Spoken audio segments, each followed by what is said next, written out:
All right, boys and girls, welcome back to the drive-through. Hope everyone's having a great day. Today we are into 2-2. And before we get started, I want to talk to you guys about these two words, continuous and discrete, okay? Continuous is something that obviously continues without breaking in mathematics and algebra. So if we have a continuous flow of water, it could be represented by a line, okay? But let's just say we looked at a similar growth pattern, but there were breaks, so the growth had to happen in steps or increments. That is what a discrete, okay, set of values would be.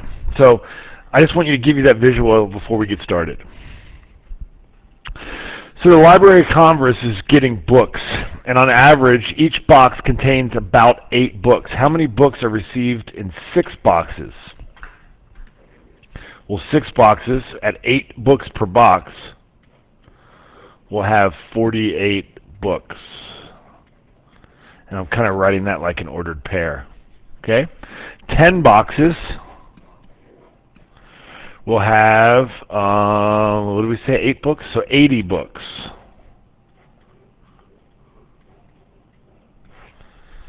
And then, what does that say, N boxes? So how many boxes will N have? Well, hopefully you're starting to understand that this isn't super complicated. We just got to follow the pattern. And the pattern would be 8 times N books. Identify the domain, okay? So you're going to see these words a lot in algebra, in high school, in calculus. The domain is what am I allowed to put in, okay? And your range would be what values are possible for me to get out. So, we cannot have a negative amount of boxes, and we cannot have a fractional amount of boxes. So our domain in this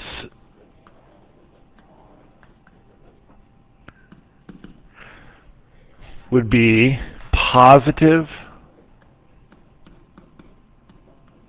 integers.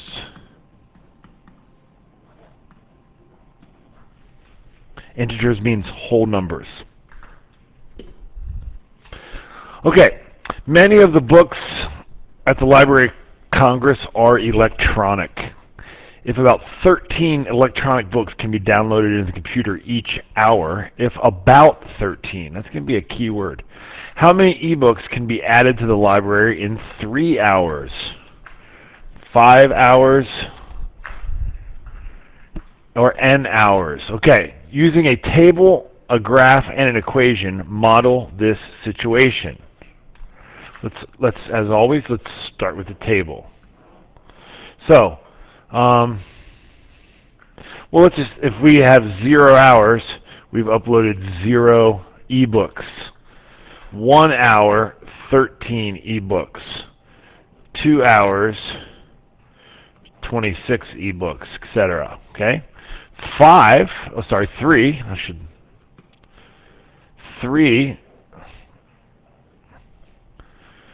will give us 39, and 5 will give us 65, about 65 books. Okay. The graph, it's going to be strictly in the positive, and it's going to have a slope of 13, and it's going to be linear. The equation would be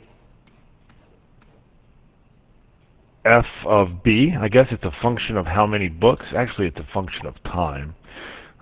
F of t, maybe? Doesn't matter. Equals 13 times t, or f of x is 13 times x. And the domain, what are we allowed to put in for our x or our t? Well, I think now we could put in a half of a minute or a hundredth of a minute, okay? Because time is continuous. It's not like the box in the previous equation. So the domain would just be all positive. And now we're talking about real numbers, not integers. Sorry, real, not integers, numbers.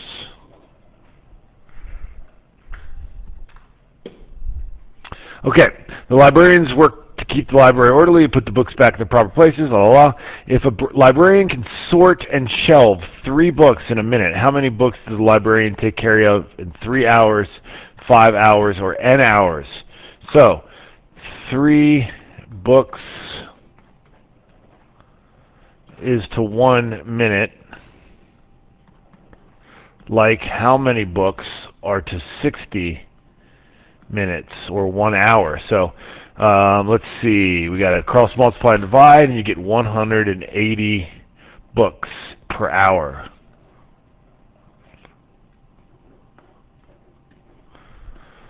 Okay, so once again, this will be 0 hours, 0 books, 1 hour, 180 books, 3 hours, 540 books, 5 hours is 900 books. The graph, again, a very steep increasing graph. It doesn't need to be negative.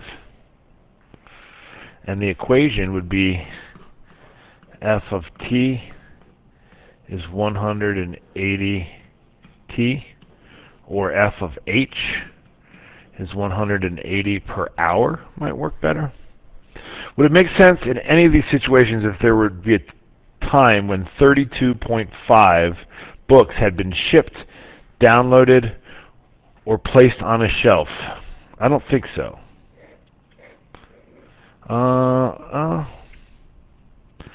But maybe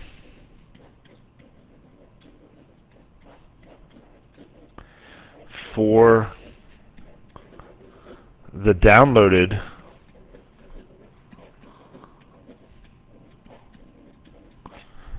one, right? I think we could download a half of a book. I don't think we can shelf a half of a book, and I don't think we would ship a half of a book, but I don't think that's that important either. I think math teachers overblow these things. All right, a giant piece of paper is cut into 3 equal pieces. And this is a little misleading. And then those, whatever, and then each of those is cut into 3 equal pieces. So this says 1 cut. This is like after the first cuts. I don't like that. It should say 1 cuts. And then after 2 cuts, we're going to cut them again.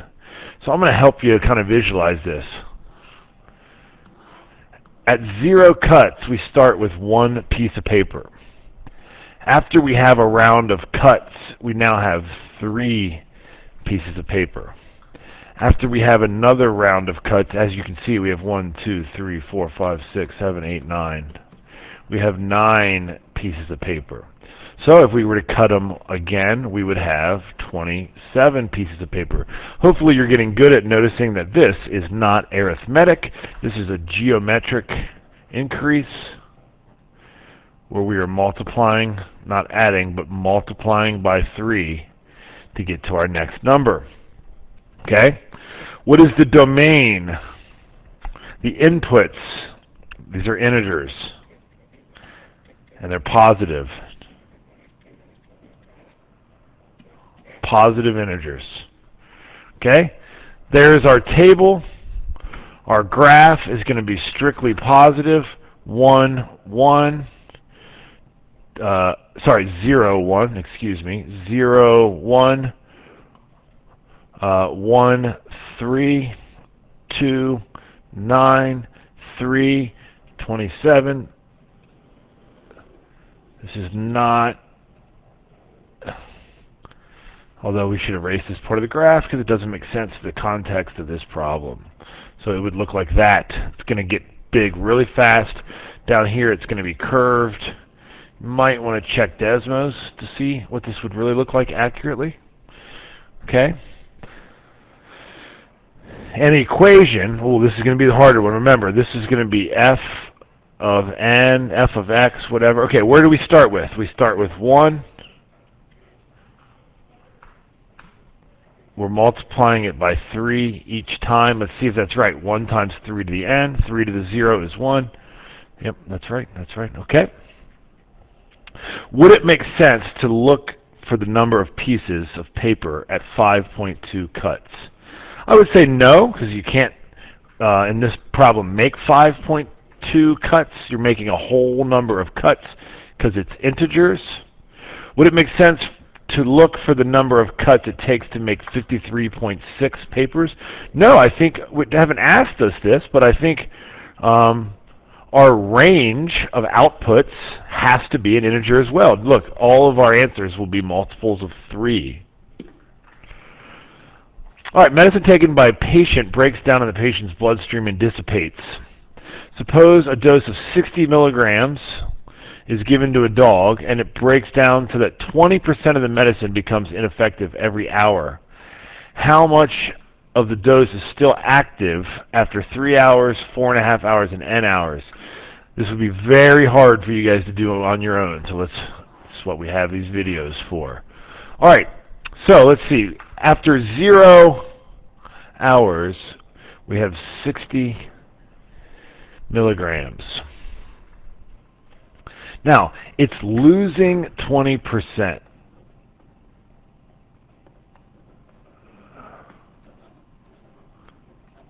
So it's keeping 80%. Hopefully you guys understand that. If not, just come talk to me. So, that means every time we're going to multiply it by 0.8. So after 1 hour, how much medicine does that dog have in it? 48 milligrams, excuse me. And then we're going to multiply this by 0.8. And after 2 hours, you get 38.4. And after 3 hours, you get 30.72. Okay, so there's our table. Our graph's going to look something like this. 0 is at 60. 1, it's dropped a lot. 12, and then not as much, and then not as much, and then not as much. It's going to look something like this. Okay.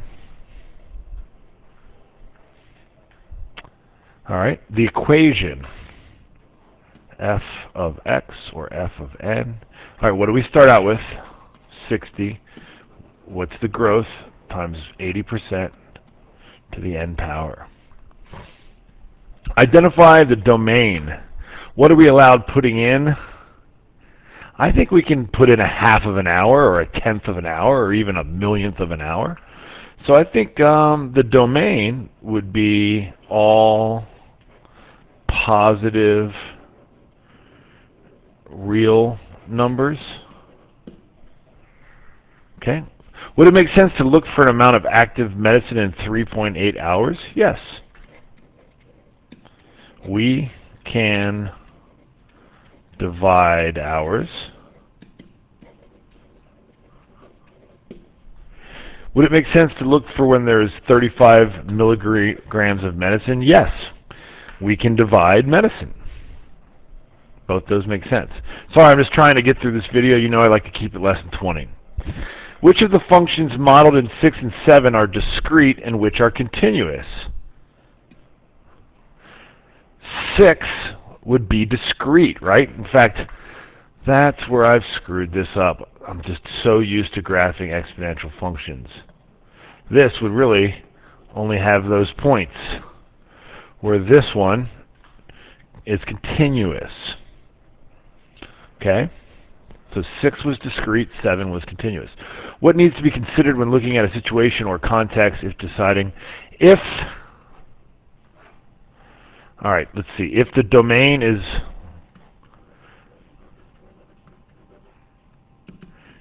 if it's integers, discrete. If it's real numbers, then it's continuous. Describe the differences in each representation for discrete and continuous. I think I've done that for you on the video. Which functions modeled in this task are linear? Which are exponential? Let's look. Exponential, exponential, linear, linear, and there we go. Under 16. Boom!